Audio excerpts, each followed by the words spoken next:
E vamos à palavra de Deus. Romanos, capítulo de número 8.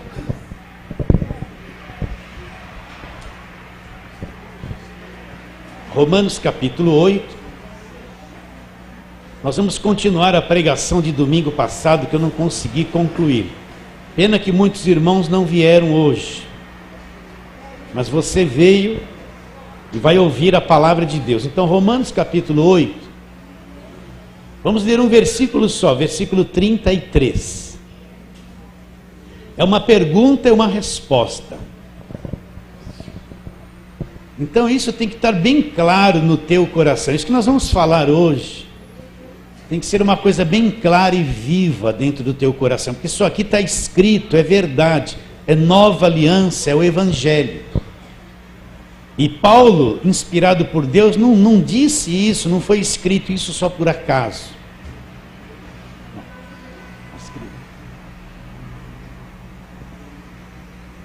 Então você já abriu Romanos 8, capítulo 33. Ele faz a pergunta. Ele fala assim: quem intentará acusação contra os eleitos de Deus? Para um pouquinho para entender. Então ele fala assim: quem intentará acusação? E ele cita uma classe de pessoas. Quem? Contra os eleitos de Deus. Ele responde: é Deus quem os justifica. Vamos orar. Deus querido, abra o nosso entendimento, Senhor. Tem tantas coisas na tua palavra que ainda estão ocultas. A gente lê e não entende. Ficamos presos às vezes em tradições que cegam o nosso entendimento. Mas abra nossa mente nesta noite, Senhor. Abra o nosso entendimento para vermos a tua palavra. Oramos pela fé crendo em nome de Jesus. Fala assim, amém. Então a pergunta é essa: quem tentará acusação contra os eleitos de Deus? O que é ser eleito de Deus? O que quer dizer esta palavra eleito? Se você for olhar o Novo Testamento, você não vai encontrar muito isso no Velho Testamento. Mas no Novo Testamento você vai encontrar claramente uma coisa chamada eleição. E eleição, ou ser eleito, quer dizer ser escolhido por Deus. É uma escolha que Deus faz de acordo com seus propósitos, de acordo com as suas intenções. Então, ele está dizendo que quem poderá condenar alguém que foi escolhido por Deus, um eleito de Deus? Alguém que foi escolhido. Então eu tenho que explicar o que é ser um eleito de Deus. Então vamos abrir a palavra de Deus em 1 Tessalonicenses. 1 Tessalonicenses, capítulo 1. Para você entender o que é um eleito de Deus. Então 1 Tessalonicenses, capítulo 1. Nós vamos ler aqui versículos de 2, versículo 2 em diante. Vamos fazer uma boa leitura.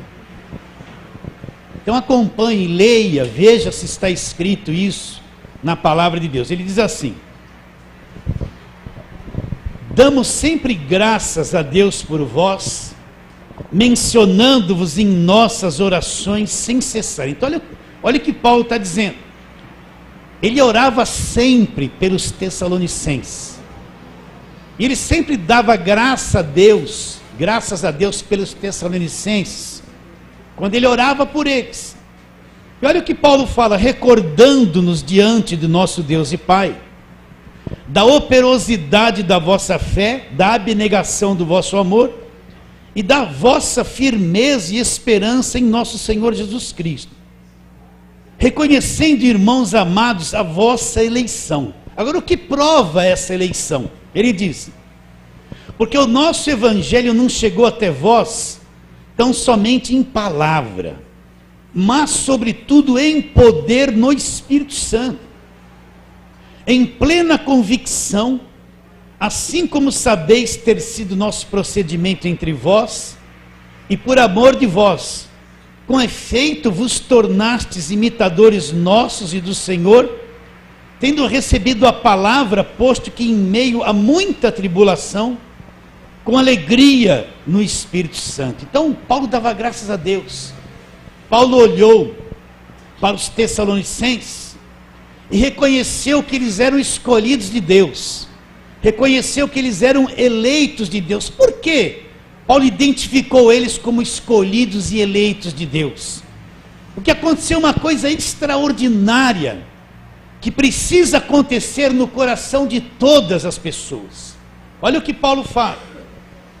Porque o nosso evangelho não chegou até vós tão somente em palavra. Então, o que é o evangelho chegar somente em palavra? Você fala, a pessoa ouve, guarda as coisas na cabeça dela, mas aquilo não é vivo dentro do seu coração. Você pode ouvir certas coisas do evangelho muitos anos, ouvir, mas nunca estas coisas serem vivas dentro de você. Você ouve, olha, Deus está com você, aqui na mente, mas não é viva coisa dentro de você. Então, Paulo disse que o evangelho chegou a eles, não somente em palavra, mas aconteceu uma coisa extraordinária dentro do coração deles. E o que foi? Sobretudo em poder no Espírito Santo e em plena convicção. Então não chegou só uma palavra, o ensino do evangelho para eles. Aquilo que eles ouviram a respeito do evangelho chegou com o poder do Espírito Santo. Aquilo mexeu com as entranhas, com o coração dele, mexeu com o interior deles e criou uma grande convicção do evangelho. Então, essa é a questão. A questão é que o evangelho que tem que ser pregado tem que chegar no coração das pessoas e o Espírito Santo operar e tornar aquilo que chegou, aquela informação, uma coisa viva, real, latente, convicta no coração de quem recebe o evangelho. E isso é prova de eleição. Então, se a coisa não é viva dentro de nós, meus irmãos, presta atenção. Seu coração não está batendo, põe a mão aí, você vai senti-lo aí. A palavra viva é isso, é uma coisa que queima em você. Não é só uma coisa embaçada na mente, algumas regras que eu recebi na mente, algumas informações, mas quando eu vejo dentro de mim, aquilo não é real.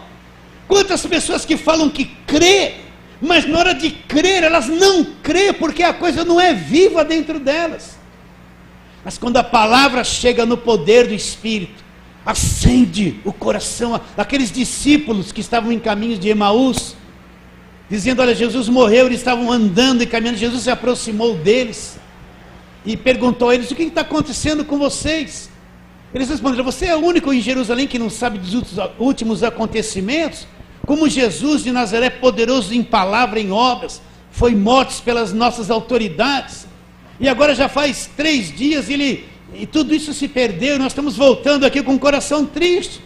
Aí Jesus começou a explanar as escrituras para eles, desde a velha aliança, explicando que o Cristo haveria de morrer, até que foi caminhando, e quando entrou na casa, no partir do pão, Cristo se revelou a eles e sumiu da vista deles. E eles disseram depois, não nos ardia o coração, não ardia dentro de nós quando ele expunha as escrituras, não mexia uma coisa aqui dentro. Então isso é a palavra viva. Hoje em dia, muita coisa sendo pregada e proposta, mexe com a cabeça das pessoas, movimenta uma grande multidão, mas são poucos aqueles que a coisa está viva no coração, são poucos aqueles que estão fundamentados na verdade, ouvindo o evangelho, e a coisa vem viva, poderosa no coração. Então, meus irmãos, a eleição é isso. Quando a coisa vem, o Espírito Santo age, e o escolhido de Deus, o eleito de Deus, a coisa fica viva dentro dele. A pessoa pode passar anos na igreja ouvindo um montão de coisa, um dia ela vira e nega tudo aquilo que ela afirmou crer. Por quê? Porque nunca aquilo foi vivo dentro do coração dela. Nunca aquilo teve poder de mudar ela por dentro.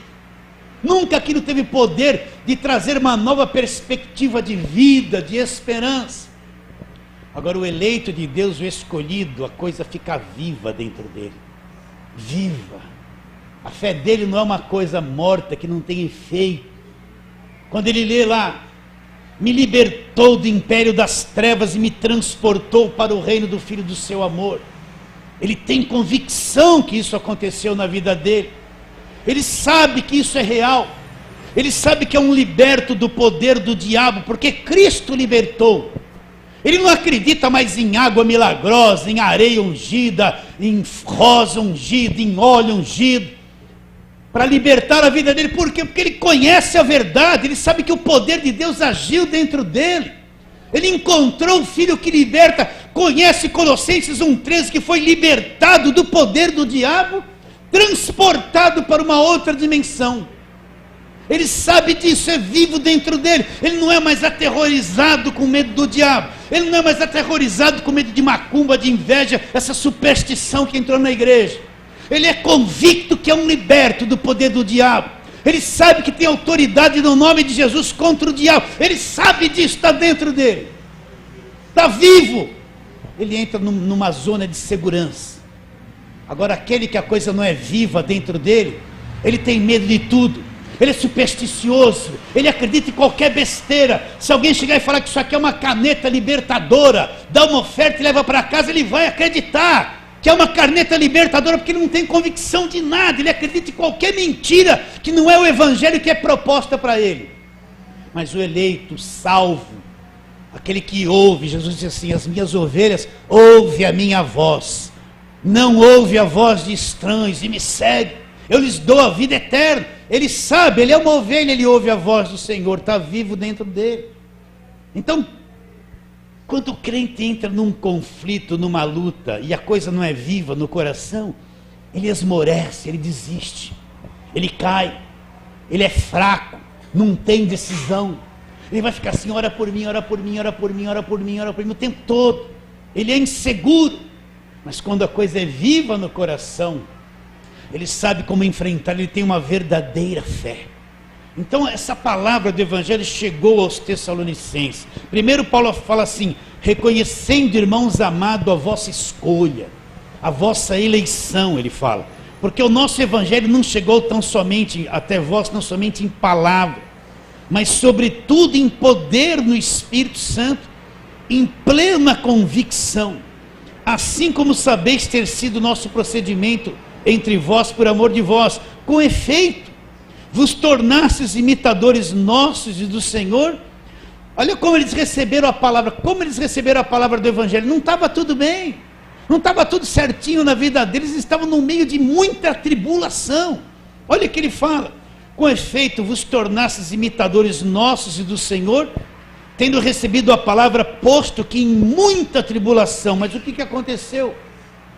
Mas eles receberam a palavra, eles estavam em muita tribulação, mas tinham alegria no Espírito, uma alegria que não vem por eu ter uma coisa nessa vida. Você pode se alegrar por ter uma coisa nessa vida, é bom, mas é alegria humana, alegria que vem de Deus, gerada pelo Espírito Santo, faz você ser alegre mesmo no meio da tribulação, mesmo no meio da adversidade, porque você sabe que você é salvo, você tem a alegria da salvação dentro de você, recebe a palavra no meio da tribulação, mas com uma alegria produzida pelo Espírito Santo. Então o que é um eleito de Deus? É aquele chamado por Deus, escolhido, e a coisa está viva dentro dele, é vivo o Evangelho dentro dele, é viva as promessas de Deus dentro dele, ele não é inseguro. Esse é um eleito, um chamado de Deus, um nascido de novo, um verdadeiro filho de Deus. E Deus não tem filhos escravos, nunca esqueça isso. Você ouve eu dizer isso sempre: Deus não tem filhos escravos, os filhos de Deus são libertos por Ele. Deus não tem filho debaixo de cativeiro. Quando passa a ser filho porque creu em Cristo, é liberto pelo poder de Deus. O crente precisa acreditar nisso. Você acredita nisso? Pastor, eu estou em luta, mas eu sou um liberto pelo poder de Deus. Pastor, estou em aflição, sou um liberto pelo poder de Deus, sou filho. Pastor, estou numa luta, mas sou liberto pelo poder de Deus, é a minha fé. A luta não prova nada. A palavra é que diz que é, e a palavra é, e eu creio no que está escrito e acabou. É um eleito de Deus. Você enxerga isso? Por isso você vai encontrar um montão de gente que ouve e não crê. Vazio. Pode estar na igreja que for, até aqui. Ouve, ele vai ter um tempo, depois ele esmorece, a coisa muda. Não permanece, não é permanente na fé. Sabe por quê? Porque não é eleito de Deus, a coisa não está viva dentro dele, não escolheu, não entendeu. Ouve, daqui a pouco tudo que ouviu se perde em nada. Agora o eleito de Deus é alguém escolhido, e Deus injetou a palavra com poder dentro do coração dele. Então eu fico pensando em alguém que entende isso, que tem essa convicção dentro dele. Ele é capaz de suportar coisas terríveis na vida dele. Ele pode também ter períodos muito bons na vida dele, mas ele é capaz de suportar as maiores adversidades da vida sem sair do ponto, sem sair da fé, sem perder a coragem, sem perder a convicção, porque ele é um gerado por Deus, é um eleito de Deus. Você aceita isso? Eu falei muito isso domingo passado, tem que terminar. Agora volta lá para Romanos, onde nós estávamos. Então ele fala, quem tentará acusação? Quem que vai acusar um eleito de Deus? O que vai condenar um eleito de Deus? Ele mesmo responde, olha lá o versículo, a parte B do versículo 33, eu vou ler de novo. Quem tentará acusação contra os eleitos de Deus? É Deus quem os justifica. Ele responde. Então, ninguém pode condenar um eleito de Deus, porque ele foi justificado por Deus.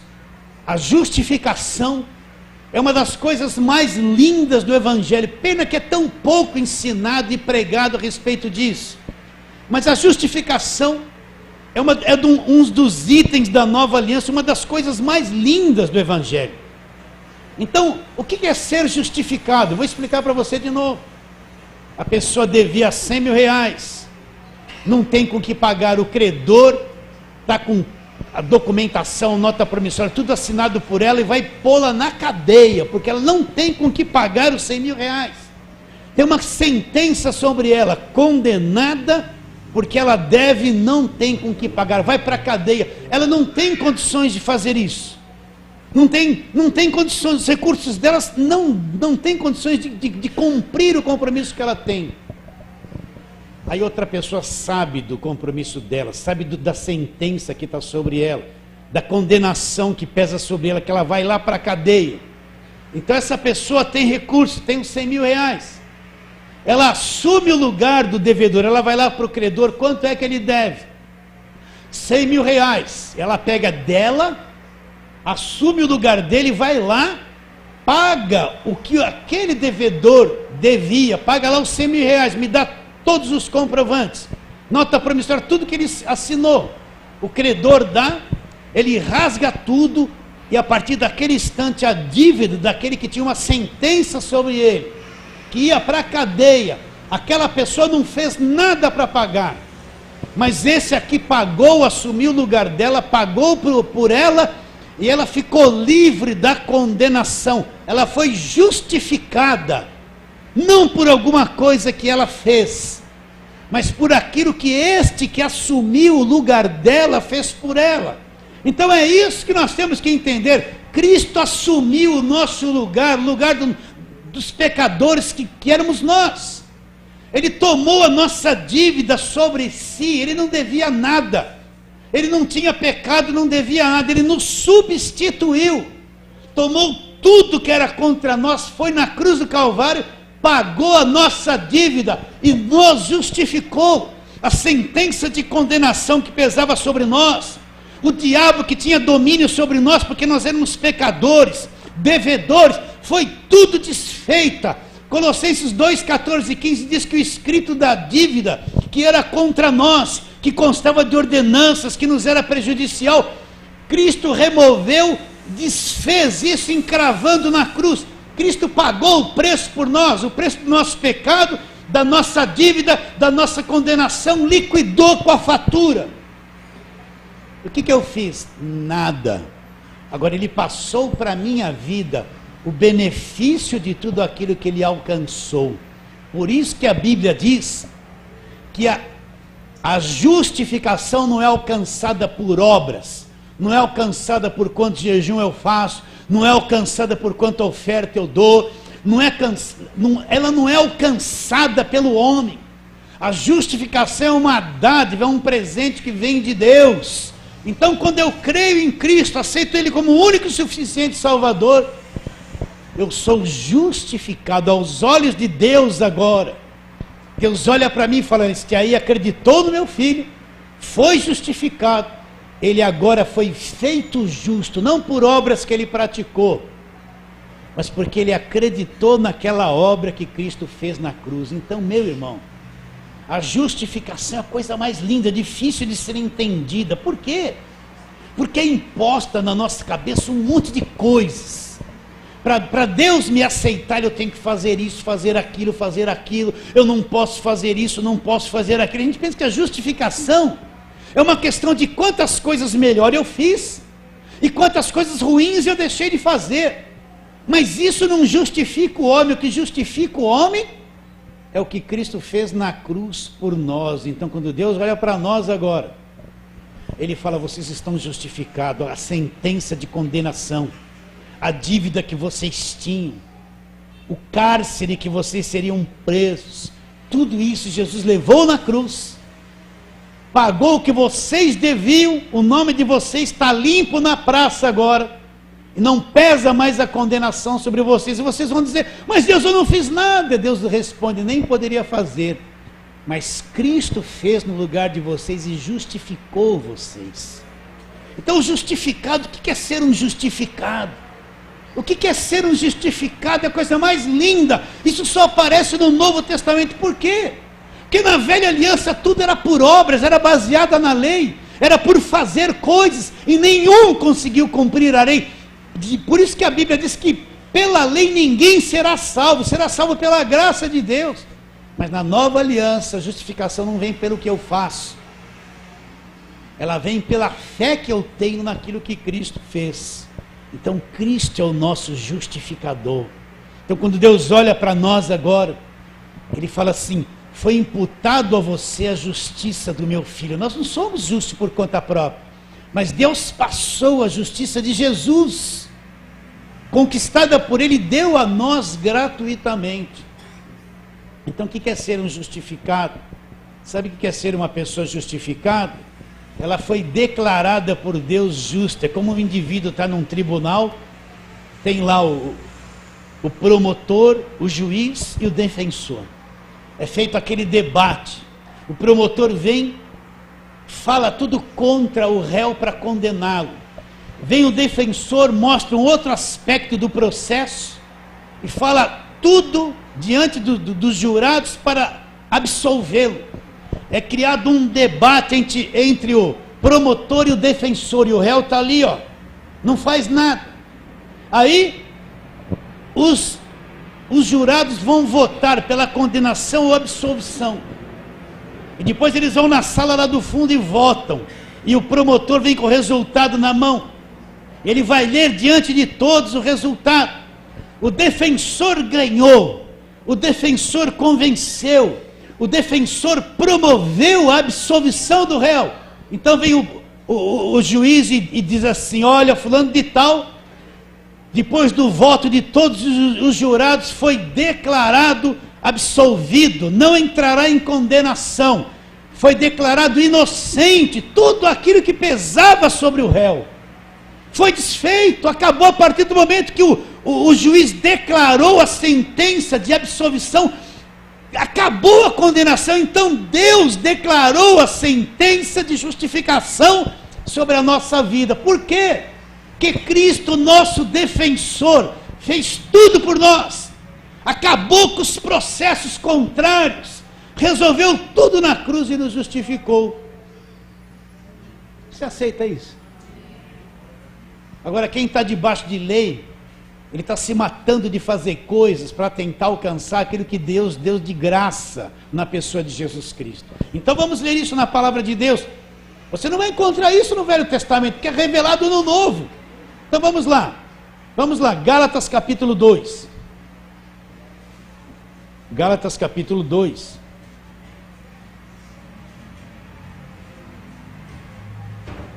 Vamos ler o versículo 16. Apóstolo Paulo, que era um fariseu, um judeu, um perseguidor da igreja, que procurava justificação por obras da lei. Jesus se revelou a ele, e ele entendeu o evangelho. Ele fala que o evangelho que ele pregava, ele não aprendeu de homem nenhum, mas ele teve revelação direta de Jesus Cristo. Ele chegou a essa conclusão no versículo 16 de Gálatas 2. Sabendo, contudo, que o homem não é justificado por obras de lei, e sim mediante a fé em Jesus Cristo. Também temos crido em Cristo Jesus, para que fôssemos justificados pela fé em Cristo, não por obras da lei, pois por obras da lei ninguém será justificado. Então o que Paulo fala? O homem é justificado pela fé em Cristo. Cristo é o nosso justificador, que nos torna aceito para Deus, que nos torna perdoados, que nos torna salvos, que nos torna um filho, que nos torna justos aos olhos de Deus. Eu tenho algum mérito na questão? Nenhum, porque ele fala que o homem não é justificado por obras nenhuma de lei. Então todo aquele que está debaixo da lei, cheio de obras para tentar ser justo diante de Deus, ele não será justificado. Por quê? Porque ele está desprezando a justiça da cruz e procurando estabelecer a sua própria justiça, substituindo a sua própria justiça pela justiça que vem de Deus. Quer ler isso? Romanos 10, vamos lá. Romanos 10. O que aconteceu com os judeus? Justamente isso. Eles deixaram a justiça de Deus de lado e quiseram estabelecer a sua própria justiça, ao invés de aceitar a justiça de Deus. E é o que mais nós vemos hoje, isso. Nós vemos hoje tantas coisas, faz isso, faz aquilo, paga o preço, vem para cá, vem para lá, sobe, desce, aquela coisa toda. Você já vê pessoas com um galão de água subindo num morro, como se fosse uma cruz, aquele teatro todo, né? Aquela enrolação, e a pessoa fica assim: será que está fraco, será que está forte, será que vai conseguir? Aí chega lá, como se fosse carregando a cruz, e faz aquela... Isso aí não justifica o homem, isso é obra morta, isso é coisa de religião, quer anular o que Cristo fez na cruz. Romanos 10, irmãos, versículo 1: a boa vontade do meu coração e a minha súplica a Deus a favor deles. Deles quem? Dos judeus. São para que sejam salvos. Mas lhe dou testemunho de que eles têm zelo por Deus, porém não com entendimento. Portanto, desconhecendo a justiça de Deus e procurando estabelecer a sua própria, não se sujeitaram à justiça que vem de Deus.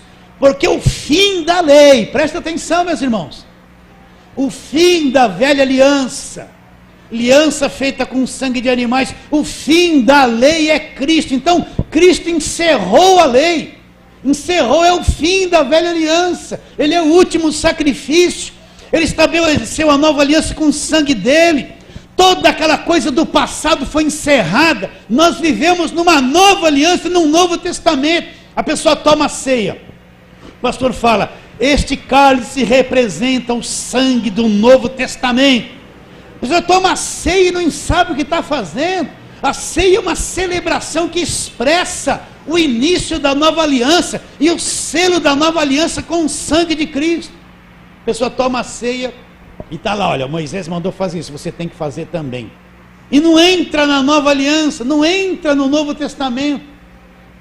Olha lá, versículo 3: porquanto desconhecendo a justiça de Deus e procurando estabelecer a sua própria, não se sujeitaram à justiça que vem de Deus. Qual é a justiça que vem de Deus? A justiça da cruz, do Cristo crucificado, do justificador. Então a pessoa cria um monte de obras: você tem que fazer isso, tem que pagar preço, tem que dar a volta, tem que descer, tem que subir, tem que passar isso na parede. Cria um monte de parafernália. É isso que vai te justificar. Deus só vai te aceitar. Então ele fala assim, você tem que pegar esse envelope, você tem que fazer um voto, você tem que dar um dinheiro. Aí Deus vai te aceitar porque você fez isso. Não, meu irmão, Deus te aceita se você deu ou se você não deu. Deus te aceita se você crer em Cristo, meu irmão. Mesmo não dando nada. Não depende do que eu dou para ser aceito por Deus. Depende do que eu creio na justiça dele da cruz. É isso que abre o caminho diante de mim. É ou não é? É. Então eles deixaram a justiça de Deus de lado. Estabeleceram a sua própria justiça. A pior coisa, meu irmão, é o homem estabelecer um montão de regras para si mesmo e tentar ser justo diante de Deus por aquilo que ele estabeleceu. Nenhum homem consegue. Você é defeituoso, você falha todo dia. A tua santidade, quando chega diante do nível da santidade de Deus, é zero à esquerda, é nada. Ele conhece todos os pensamentos errados que você tem na cabeça, as tentações que você teve. Só que isso você fica camuflado, escondido, não fala para ninguém. Ele sabe que nós somos defeituosos todos os dias. E como diz o profeta, a justiça do homem é trapo de imundícia. Sabe que trapo é esse? Quando a mulher descia a menstruação dela, ela põe um pano no local, e quando tirava aquilo, esse é o trapo de imundícia, que o profeta diz que é a nossa justiça, o melhor que a gente faz. Deus olha e fala assim, é trapo de imundícia, não serve para nada. Mas a justiça que vem da cruz nos justifica. Por isso que o homem não é justificado. O que é ser justificado? Uma pessoa declarada por Deus justa, presta atenção, uma pessoa perdoada, sem culpa, não está mais debaixo de condenação, foi reconciliada com Deus, passou a ser filho, liberta do império das trevas, aceita por Deus, liberta do cativeiro. Isso é o Evangelho. Isso que é ser justificado. Como é que eu posso ser um justificado e ficar endemoniado? Como é que eu posso dizer que sou justificado e no final do culto sai, tomar um passe e dizer eu não entendo nada do Evangelho? Como é que eu posso dizer que se eu sou um justificado, tenho acesso direto a Deus? Agora, meus irmãos, tome o copo com água orada. Que fracasso. Acho que eu vou trazer a gorada domingo. Você quer que eu traga?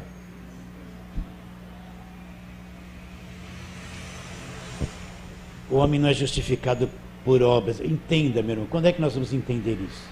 Vamos supor que você tem uma fonte de água amarga no teu quintal. Aí você fala assim, essa água vai virar uma água doce, boa para beber.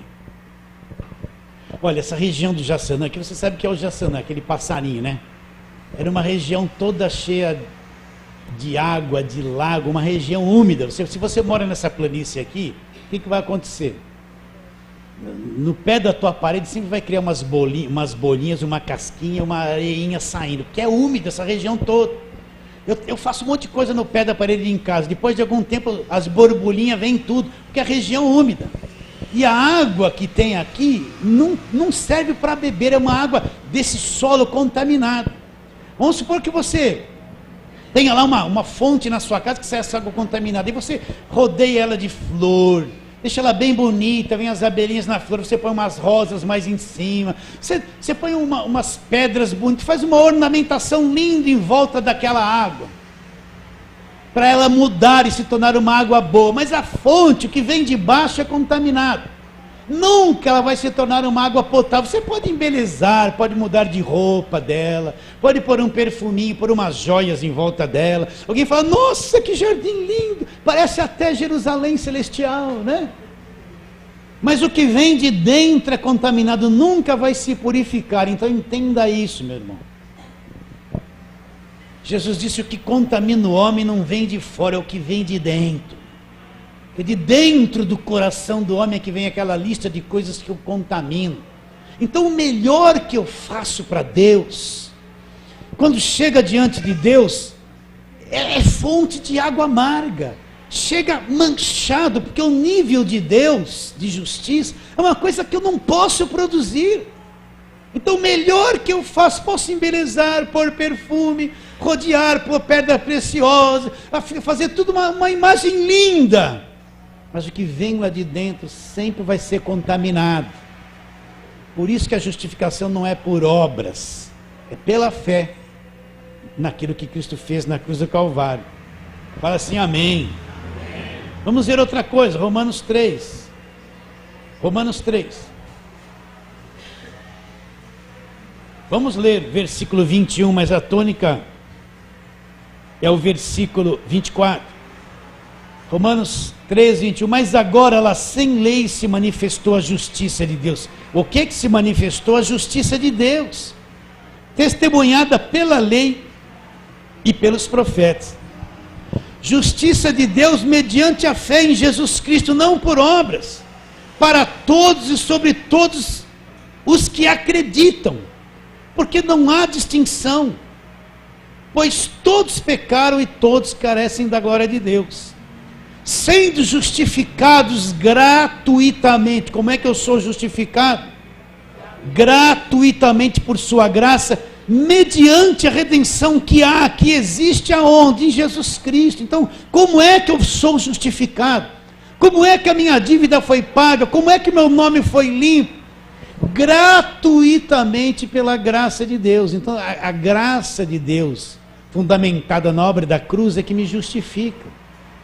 E se eu sou justificado, eu sou uma pessoa declarada justa por Deus, perdoada, sem culpa, sem condenação, reconciliada, filha de Deus, liberta do império das trevas, liberta das cadeias, liberta da condenação eterna, porque eu sou salvo. Mas como eu alcancei isso? Gratuitamente me foi dado pela graça de Deus. Para mim de graça, mas para Cristo custou a vida dele, o sangue dele na cruz do Calvário. Vocês estão entendendo isso ou não? Vamos em frente. Primeira carta de Paulo aos Coríntios, depois Romanos já vem primeira carta aos Coríntios, capítulo 1.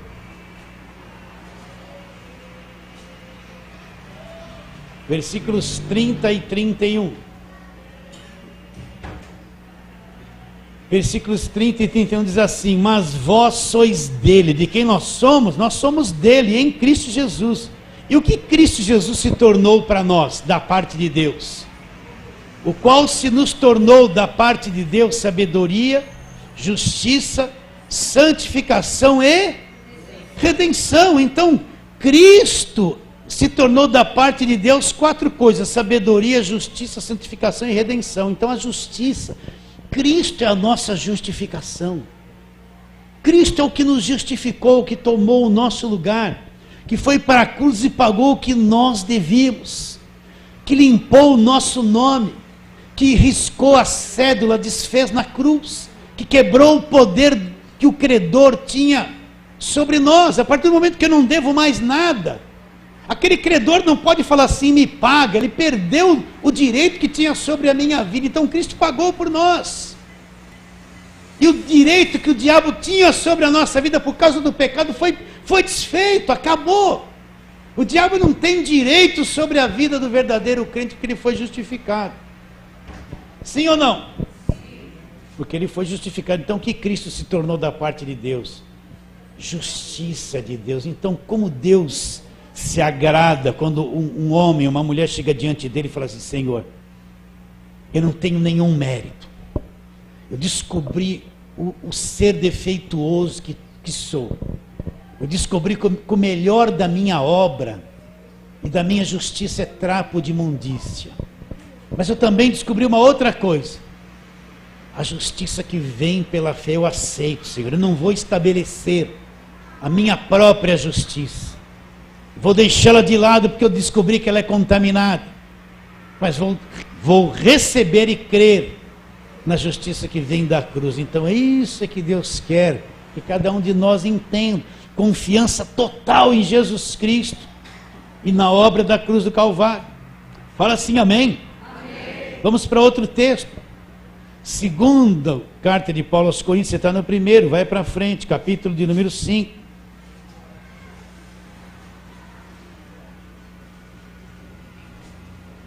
E aquele que, vamos ler desde o 18, mas a tônica é o 21. Segundo aos Coríntios 5, 18, mas a tônica é o 21. Ora, tudo provém de Deus. Tudo provém de quem? E nada do homem. que nos reconciliou. Ah, Deus nos reconciliou consigo mesmo por meio de Cristo e nos deu o ministério da reconciliação. Sim, então o que Deus fez? Através de Cristo, Deus nos reconciliou com Ele. Deus em Cristo removeu a parede da separação e nos reconciliou com Ele. Nós estamos reconciliados com Deus, atados com Deus. Nós não somos mais inimigos de Deus. Deus não está contra nós, está a nosso favor, nós somos reconciliados. Ora, tudo provém de Deus, que nos reconciliou consigo mesmo por meio de Cristo e nos deu o ministério da reconciliação. A saber que Deus estava em Cristo, reconciliando consigo o mundo, não imputando aos homens as suas transgressões, e nos confiou a palavra da reconciliação. De sorte que somos embaixadores em nome de Cristo, como se Deus exortasse por nosso intermédio. Em nome de Cristo, pois, vos rogamos que vos reconcilieis com Deus. Agora, como essa reconciliação se tornou possível? Aquele que não conheceu o pecado, Ele o fez pecado por nós, para que nele, em Cristo, nós fôssemos feitos a justiça de Deus. Então, como é que Deus me justificou? Cristo foi feito pecado na cruz. Nós não sabemos quão isso é sério. A grandeza do que é Cristo ter sido feito pecado na cruz. Mas Ele, como se encarnasse o pecado nele. Olha, leia de novo. Aquele que não conheceu o pecado, Ele o fez pecado por nós, para que nele fôssemos feitos a justiça de Deus. Então Cristo é o nosso justificador. Nós somos a justiça de Deus. Justiça de Deus baseada em quê? Naquilo que Jesus Cristo fez por nós. Por isso, meu irmão, nunca esqueça isso. O melhor da nossa obra, você tem que fazer boas obras? Tem. Você tem que praticar o amor? Tem. Mas não para ser justificado, porque isso não justifica. O que justifica é Jesus Cristo. Nós devemos então abandonar as boas obras? Não! Quanto mais a fizermos, melhor. Mas com o entendimento que elas não me justificam. Quem me justifica é Jesus Cristo, através do seu sacrifício na cruz do Calvário. Outro texto, Romanos 5. Vamos lá, volta lá para Romanos.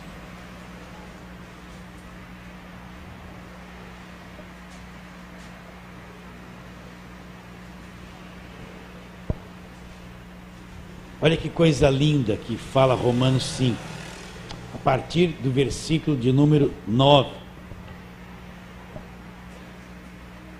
Vamos ler o 8 também. Mas Deus prova o seu próprio amor para conosco, pelo fato de ter Cristo morrido por nós, como nós estávamos quando Cristo morreu por nós, sendo nós ainda pecadores. Logo muito mais agora, sendo justificados pelo seu sangue, seremos por ele salvos da ira. Porque se nós, quando inimigo, pastor, como nós éramos? Porque se nós, quando inimigos, fomos reconciliados com Deus, como? Mediante a morte do seu Filho. Muito mais, estando já reconciliados, seremos salvos pela sua vida. E não apenas isso, mas também nos gloriamos em Deus por nosso Senhor Jesus Cristo, por intermédio de quem recebemos agora a reconciliação. Então, abre os teus olhos, queridos. Entenda o valor do sangue de Jesus. É só o poder do sangue de Jesus que nos justifica. Entenda, o crente fala: o sangue de Jesus tem poder para falar uma palavra mágica com o diabo, para o diabo fugir. E ele desconhece o que é o sangue de Jesus na nova aliança. O sangue da redenção, da remissão dos pecados, da justificação. Ele desconhece. Então, olha lá. Sendo, logo muito mais agora, sendo justificados pelo seu sangue, seremos por eles o quê? Por eles salvos da ira. Então nós somos salvos da ira de Deus, por causa da justificação do sangue. Então, o que é que foi que removeu o pecado? O que removeu a parede da separação? O que removeram as muralhas de Jericó para nunca mais se levantar? Quando Jesus derrama o sangue dele, o sangue da nova aliança, do Novo Testamento. O sangue dos animais do Velho Testamento não resolveram o problema, precisou uma nova aliança. um novo cordeiro perfeito para resolver o problema. Então, quando Jesus derrama aquele sangue da cruz, o sangue da expiação, do pagamento, da purificação dos pecados, João Batista disse: olha o Cordeiro de Deus. João Batista conhecia o Velho Testamento, conhecia sobre o sacrifício. Quando ele olhou Jesus, a mente dele deve ter voltado para o sacerdote lá do passado, para a matança daquele monte de animais que não resolveu o problema. E ele olha para Jesus, tem revelação: olha o Cordeiro de Deus, o Cordeiro. Ele não identificou Jesus como um homem, ele identificou Jesus como um Cordeiro, Cordeiro que vem de Deus, que vai fazer o quê? Tirar o pecado do mundo, resolver o problema do pecado do mundo. Então ali na cruz, quando Jesus derrama o sangue, ele diz: está consumado. Então o véu do templo se rasgou de alto a baixo. E esse sangue é o sangue da nova aliança, da nossa justificação. Da nossa justificação. Então, meu irmão querido, isso é muito grande. O que é ser um justificado? Eu repito assim para você memorizar, para ficar na tua mente, isso que eu estou falando 10 vezes repetindo. O justificado é uma pessoa liberta da condenação eterna. Então, o justificado não é mais condenado, é salvo. É alguém declarado, Deus olha para ele e vê ele justo aos olhos de Deus, não do homem. É uma pessoa perdoada por Deus, encontrou o perdão na cruz, sem culpa, sem condenação, reconciliada, se tornou um filho de Deus, uma pessoa liberta do império das trevas, aceita por Deus, na presença de Deus. Isso é ser um justificado.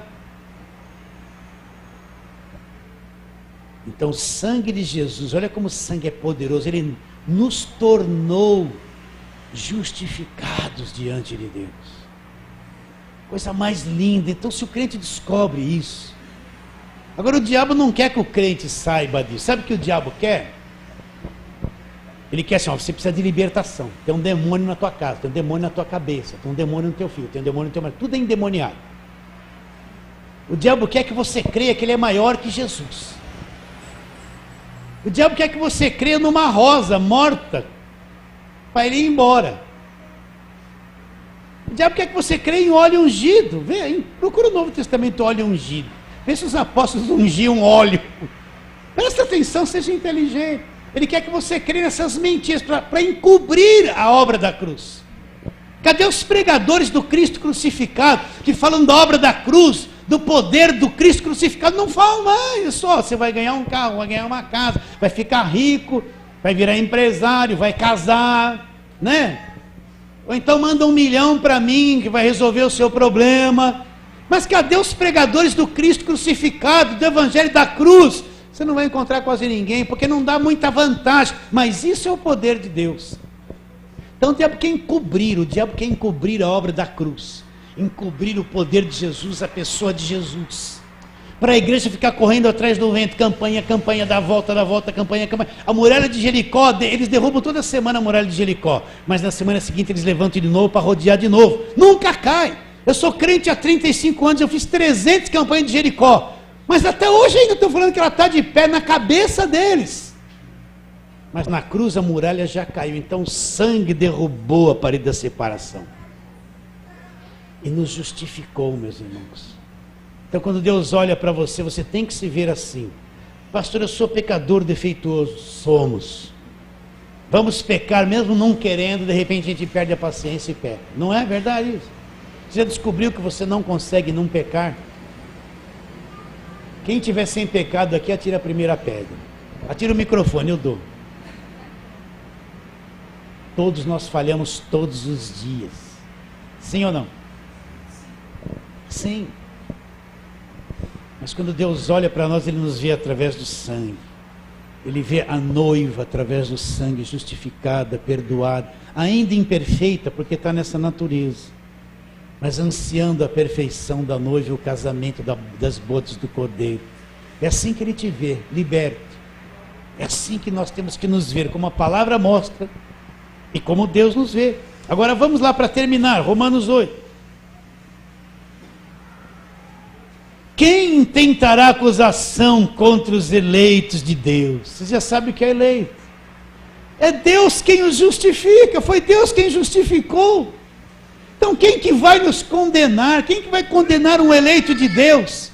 Se o próprio Deus justificou, tirou a condenação dele, e se Deus tirou a condenação dele, não tem quem faça ele ser condenado, nem diabo algum tem poder disso. Agora olha o que ele vai dizendo: quem nos condenará é Cristo Jesus, que morreu antes, que ressuscitou, qual está à direita de Deus e também intercede por nós. Quem vai nos separar do amor de Cristo? Será a tribulação? Ou angústia? Ou perseguição? Ou fome? Ou nudez? Ou perigo? Ou espada? Pula isso aqui. Em todas estas coisas, porém, somos mais do que vencedores. Por quê? Por meio daquele que nos amou. Então, quando eu entendo a justificação, nada me separa do amor de Deus. Nem tribulação, nem angústia, nem espada, nem fome, nada me arranca do amor de Deus, nada quebra essa justificação. Quem vai ter o poder de me justificar? O legalista vai falar assim: ó, você está com essa roupa aí, você está perdido. Como que ele vai poder falar isso? Se Deus me justificou? Para o legalista, o que salva não é a obra da cruz, é a aparência, é o que ele faz, o que deixa ele fazer é o que condena. Mas a legalidade, o legalista foi morto, o legalismo foi desfeito na cruz pelo Senhor Jesus Cristo, foi desfeito. Em todas essas coisas, porém, somos mais do que vencedores, não por mim, por meio daquele que nos amou, porque estou bem certo do que nem morte, nem vida, nem anjos, nem demônio, nem principados, nem coisas do presente, nem o que vai acontecer no futuro, nenhum poder, nenhuma altura, nem profundidade, nem qualquer outra criatura poderá separar-nos do amor de Deus. Onde está o amor de Deus?